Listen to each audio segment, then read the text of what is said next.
Ready start. सरकार ने सोमवार को आर्थिक विकास दर के जो आंकड़े जारी किए, उनसे देश की अर्थव्यवस्था की हकीकत सामने आ गई है।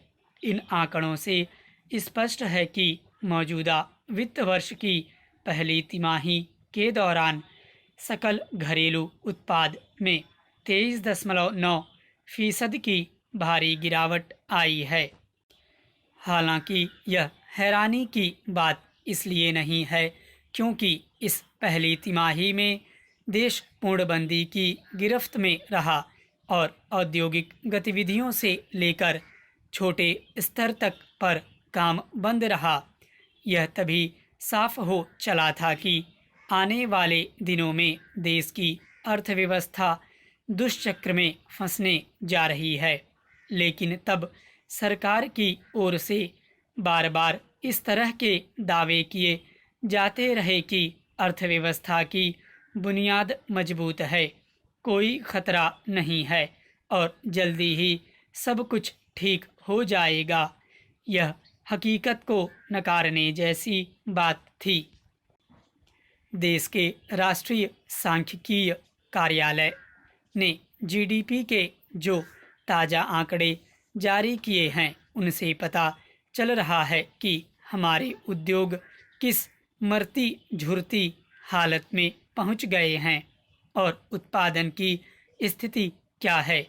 एनएसओ के आंकड़ों को देखकर क्या कोई यह उम्मीद लगा पाएगा कि हम इस संकट से जल्द ही उबर जाएंगे?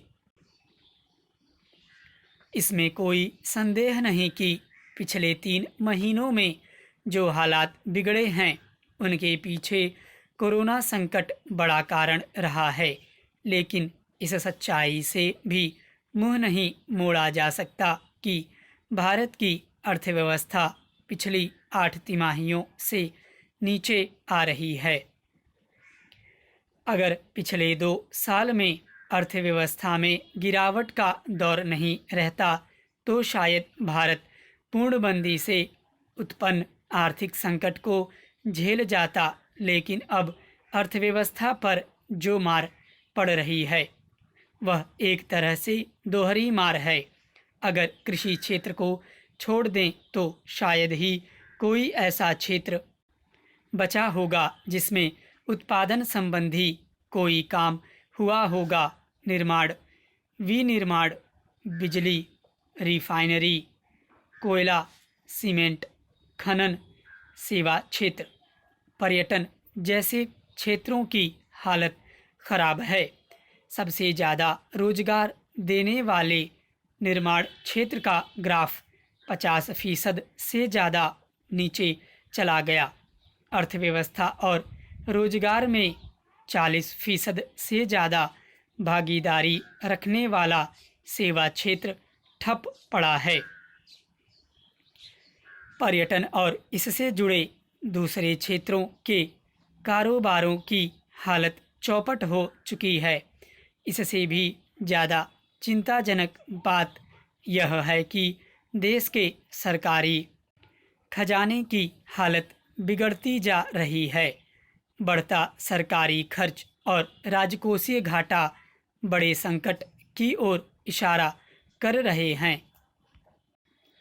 अर्थव्यवस्था में जान फूंकने के लिए सरकार ने भले 21 लाख करोड़ रुपए के पैकेज जारी किए हों, लेकिन जो तस्वीर सामने आ रही है वह निराशा पैदा करने वाली है।